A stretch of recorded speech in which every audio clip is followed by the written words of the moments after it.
Boa noite, telespectadores. Estamos de volta com o nosso Viver Bem em Cristo e recebendo, como sempre, o ministro do Evangelho, Sérgio Alves, que está conosco para falar em mais uma semana sobre a palavra de Deus que está na Bíblia e nos ajudar a compreender um pouco melhor quem é Deus, ajudar as pessoas que o estão buscando, buscando a Deus nesta caminhada. Tudo bem, pastor? Tudo bem, uma boa noite a toda a audiência. Queremos, assim, hoje, já de imediato, assim, invocar o grande poder da sabedoria divina para nos colocar as palavras corretas nos nossos lábios, para que seja de grande proveito para todos da audiência, para equacionar, assim, seus problemas, suas dificuldades do dia a dia, né, que não são tão poucos assim. Na verdade, são muitas mesmo, né? São muito. A própria segunda-feira, né? Eu acho que não tem um dia mais apropriado para o nosso viver bem em Cristo, porque os problemas muitas vezes já começam na segunda-feira de manhã, né? É dia de começar tudo, inclusive os problemas. Mas enfim, né, pastor? Eu nesta semana gostaria de falar um pouquinho, né, que o senhor nos falasse um pouco sobre o que está no capítulo 17 do livro de Jeremias, que diz: o pecado engana e destrói. E o capítulo todo, né, fala sobre isso e tem muitas coisas, entre elas, né, um que nós uma vez já falamos, né, sobre a questão da idolatria, tem um versículo que diz: maldito o homem que confia do homem, faz da carne mortal o seu braço e aparta o seu coração do Senhor. Aí diz para confiar no Senhor, e a nossa esperança é o Senhor, que o nosso coração é enganoso mais do que todas as coisas e desesperadamente corrupto, né? E aí Jeremias pede, né, a Deus, que é a esperança, né, que ele cure, né, que ele salve, que ele transforme, né? Então, mas o título desse capítulo é O Pecado Engana e Destrói. Então, que o senhor pudesse, né, falar um pouco sobre isso. Primeiramente, quando a Bíblia diz o pecado, ele se refere a uma pessoa, a um ser, que é Satanás, o adversário eterno nosso e de Deus. Esse nunca mais, depois que ele foi julgado, ele terá um alento divino de perdão ou de suavizar o seu sofrimento eterno. Ele está condenado, definidamente condenado. Mas hoje ele atua ainda no sistema natural, porque é um direito vindo da parte de Deus para ele estar atuando nessa esfera, né? Então ele influencia a alma humana a cometer os pecados, né? E como é que ele faz com que essa influência possa se exteriorizar através do homem os seus intentos, através do artifício do engano? Aí o título, o pecado engana e destrói, porque depois que eu peco, eu entro em conflito com Deus. E aí já não é Satanás que vai me atacar para me julgar, é o próprio Deus. E não é conflito somente com o Deus que a gente pensa que está lá no alto, né, que está fora de nós. É um conflito com o Deus que habita em nós. Habita, Portanto, exatamente. esse conflito é dentro de nós mesmos, não é? É em todas as dimensões, mas começa aqui dentro, né, e vai se consumar nos malefícios que ele traz ao mundo, né? Hoje o mundo está ruim assim, não é por causa do homem intrinsecamente, assim, que ele tem dentro, é porque ele caiu no pecado. Então, tudo se tornou ruim por causa do pecado. Foi e está sendo enganado, como diz ali, né? O pecado engana e destrói, né? Porque a gente tem que entender que tem o pecado, o pecador e os pecados. São três coisas que estão numa engrenagem interligados e que sujam a vida do homem e sujam o mundo todo, né? Então, é por meio do engano. Satanás é ardiloso, sábio para enganar. Ele é inteligente. Ele entra na nossa alma, ele sabe o que tu gosta. Ele sabe onde é que estão os teus pontos fracos. Ele sabe no que tu acredita, porque tudo foi ele que formou lá dentro. E quais são as principais coisas através das quais ele nos engana? Por exemplo, né, quando estamos sendo enganados pelo pecado? O primeiro e o maior engano que tem é o amor próprio que nós temos por nós na frente de Deus. Esse aí realmente ele se superou, porque ele conseguiu fazer com que eu dirigisse todo o meu cuidado, meu afeto para mim mesmo, como homem. E isso trinca a minha relação com Deus e me impede de ser abençoado. Porque o primeiro mandamento de Deus é amar a Deus sobre todas as coisas. Então eu já quebrei o primeiro mandamento. E às vezes a gente vê umas frases filosóficas, né, ou ditados que dizem, né, que nós temos que amar em primeiro lugar a nós mesmos para poder amar o próximo.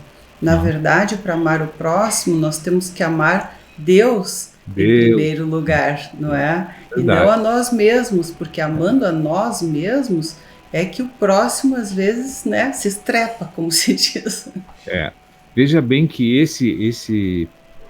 essa frase que você citou vem de pessoas, de alma de pessoas que foram enganadas.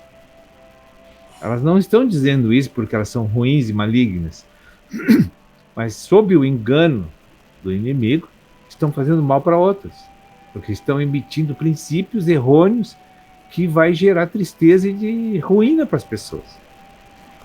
Se formos pensar, é a questão dos princípios do bem, né? Da árvore do bem e do mal, e não da árvore da vida, que é o verdadeiro amor, o amor de Deus, né? A vida verdadeira.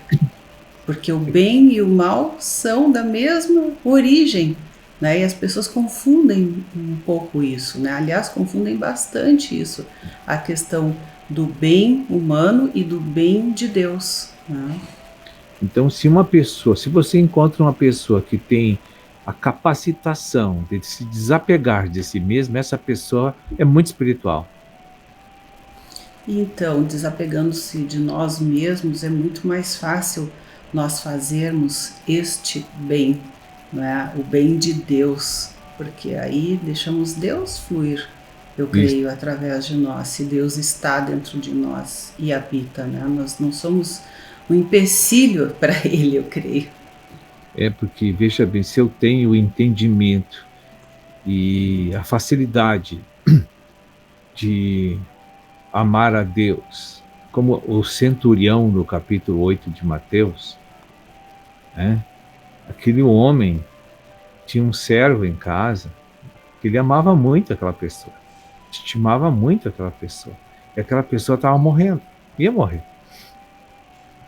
E ele, sendo romano, de origem pagã, ele pediu socorro para Jesus. E Jesus disse: eu irei curá-lo. E o centurião replicou: não sou digno que tu vá na minha casa. Essa frase mostra a alma desse homem. Não sou digno. Sou tão pequeno, né? Não sou digno. Todas as pessoas, mesmo dentro da igreja, acham que são dignas. Esse é o problema. Pois é. Então, né? Aí vem também uma outra pergunta, mas que eu vou deixar para o próximo bloco, né? Para estar trazendo aqui, né, para os nossos telespectadores. Então, fazemos um breve intervalo e já voltamos.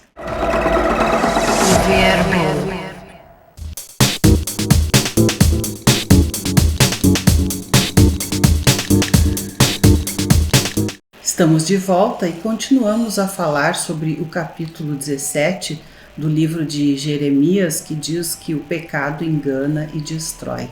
E um dos enganos, né, de tantos que nós temos, né? E o senhor há pouco estava, né, terminamos outro bloco falando, que é sobre o engano de nos acharmos dignos, né, de muitas coisas, né? E não somos. E falou sobre o centurião que pediu a Deus que o seu servo fosse curado. Então gostaria que o senhor continuasse discorrendo sobre esse assunto. Porque as pessoas genericamente, né, no mundo, na igreja, em qualquer lugar, mesmo os crentes, eles sempre acham que tem crédito com Deus. Nós sempre pensamos que estamos cheios de crédito com Deus e nem utilizamos quase nada do que merecemos, né?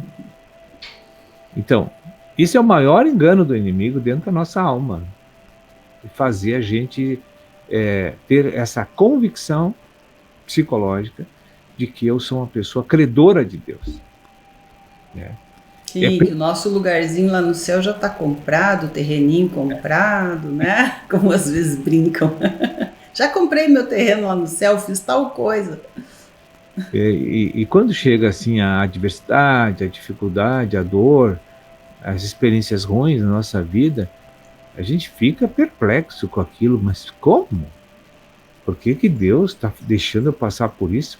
Eu sou uma pessoa perfeita, justa, e tenho equidade, sou uma pessoa bondosa, amorosa, só que não ama a Deus em primeiro lugar, não obedece a Deus plenamente, né? Crê que ela é uma pessoa credora, e isso é egoísmo, né? Achar que Deus deve para mim, e eu é que sou um ofensor e um devedor a Deus. Deus não deve nada para mim. Deus até agora só me deu o que eu não mereci. Até agora ele não me deu nada que eu merecia. São 31 anos que eu estou com ele e tenho convicção de dizer isso com palavras bem cristalinas. E eu tenho muito, muito e não mereço. Eu sou assim franco em dizer isso, né? Mas vejo a bondade de Deus, a graça de Deus, assim, a cada dia me suprindo, me preenchendo, né? E me dando abertura de caminhos, me vencendo coisas que eu jamais pensei que ia vencer, né? Eu mereço isso? Não. Olha, pastor, eu compreendo muito bem, porque eu tenho esse mesmo sentimento e eu creio que quando a gente conhece um pouco mais a Deus, a gente enxerga isso dentro de nós. Muitas circunstâncias do dia a dia, da minha vida, eu tenho a plena convicção que realmente, né, eu sou pecadora, penso, faço, digo coisas que Deus me mostra com toda clareza, né, que eu estou errada, né? E a gente tem que lutar contra essas coisas. A gente realmente não é merecedor. Não é merecedor, porque nós somos, sim, egoístas. Quando a gente vê, pensa que está fazendo algo justo, como nós falamos no outro programa, algo correto, mas correto e justo sob o ponto de vista de quem? Não é? A gente tem uma dificuldade grande de olhar para o outro, né? Para o coração do outro, avaliar o que se possa estar passando, a realidade da outra pessoa, né? As pessoas só veem o momento e julgam por aquele momento, né? E a gente faz isso. Então, o conhecer Deus nos leva a realmente ver que não somos nada e que somos muito injustos, sim, né? E que precisamos aprender muito ainda. Mas isto, apesar de muitas vezes ser sofrido, doloroso, né? Nos decepcionarmos com nós mesmos por ver o que há dentro de nós, né? É também uma alegria no sentido de que a gente pelo menos está enxergando e com isso Deus está nos transformando, buscando nos aproximar realmente, né, do nosso Senhor, né, Jesus, que veio justamente para ensinar isto, né? E que a gente tem tanta dificuldade. Mas por isso eu digo, eu compreendo perfeitamente. E muitas pessoas eu sei que devem pensar, mas isso é uma fraqueza, isso é a pessoa se sente nada. Não, não é assim. Isso, né, não é desta forma. Existe esse engano no pensamento de muitos, assim como a gente comentou antes também, não é, quando se diz que a gente deve, em primeiro lugar, né, amar ao próximo, sim, né, mas me refiro ao que foi dito, que não é primeiro nos amar para poder amar o próximo, né, e sim primeiro amar a Deus para poder amar o próximo. E aí as pessoas dizem, mas então eu tenho que me anular? Não, não é isso. Justamente não é se anular, justamente é crescer, abrir o entendimento, a visão, né, a mente, né, tem que estar mais aberta para essas verdades e não para nossa verdade, não é? Que é aquilo que, né, a gente tem só por nós mesmos, né? É o egoísmo, na verdade, se formos, né, resumir todas as coisas. É, Então, não é nos anular, não é, pastor?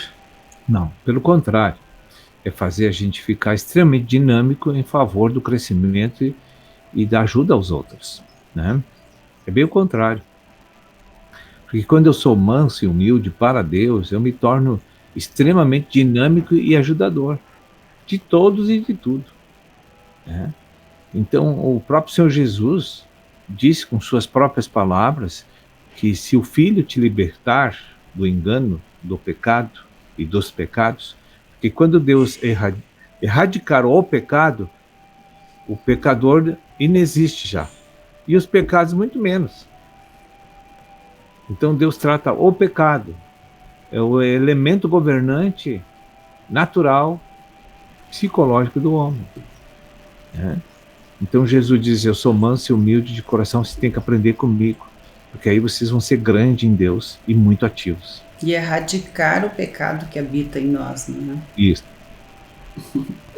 Bem, pastor, nós temos mais alguns minutinhos aí, então eu deixo assim para o senhor fazer suas colocações, né? Não tenho perguntas nesse momento, mas gostaria que o senhor falasse sobre algo que o senhor julga importante as pessoas ouvirem nesse momento. Eu penso assim, nós estamos vivendo um momento de uma grande crise no mundo, assim. As ofertas estão chegando, as coisas estão acontecendo, e nós precisamos, assim, ter muita prudência para tomar decisões agora, do que se vamos aceitar isso, vamos fazer aquilo, não podemos receber tudo que nos é proposto, né? Veja bem, Deus deu uma liberdade para nós. Deus deu direitos, limites, que é nosso. Mesmo que a ação governamental venha infringir as leis de Deus, que vai tolir a minha liberdade, eu não posso ceder, porque eu tenho que obedecer a Deus em primeiro lugar, né? Agora chegou essa hora em que a pessoa vai ter que provar se ela crê em Deus ou não. Porque todos os dias você está vendo leis, você está vendo medidas, portarias de um sistema que quer tirar completamente nossa liberdade. Não é uma liberdade natural, uma liberdade em Deus que eu tenho e que Deus sustenta. Então muitas pessoas têm dito, mas é difícil você manter uma posição diante de tudo que está acontecendo. Não, Deus vai te honrar se tu manter essa posição, de um jeito ou de outro. Agora, se você ceder para as pressões que estão hoje na política, na economia, no sistema do mundo, você vai ter problema com Deus. Então esse recado é muito importante. E o próprio Deus que habita em nós. Então, né, esses problemas serão dentro de nós uma desestruturação daquilo que nós temos, né? E a parte mais fraca somos nós, não é? Nós estamos assim vendo leis que estão obrigando que se tu tem 3 quartos na casa, ocupa 2, o governo pode botar outros a morar com você e você não tem como escolher. Entendeu? Então, nem é uma questão de egoísmo, é uma questão de quem entrará dentro dos nossos lares. Né? Então, isso é um absurdo. Então, se a gente não defender agora e mostrar que somos pessoas libertas e bem-intencionadas e somos de Deus, o mundo nunca vai conhecer Deus. Ah, mas vão te prender, mas Deus me deu a liberdade. Como vai me prender? O apóstolo Paulo, quando foi para a cadeia, foi aí que ele mais rendeu para todo o mundo, até hoje. Verdade. Mas é isso, eu quero dar uma boa noite e agradecer a participação aí no programa. Que Deus abençoe a todos vocês. Deus abençoe a todos, né? Muito obrigada, pastor, e até a próxima semana com o nosso Viver Bem em Cristo. Viver Bem.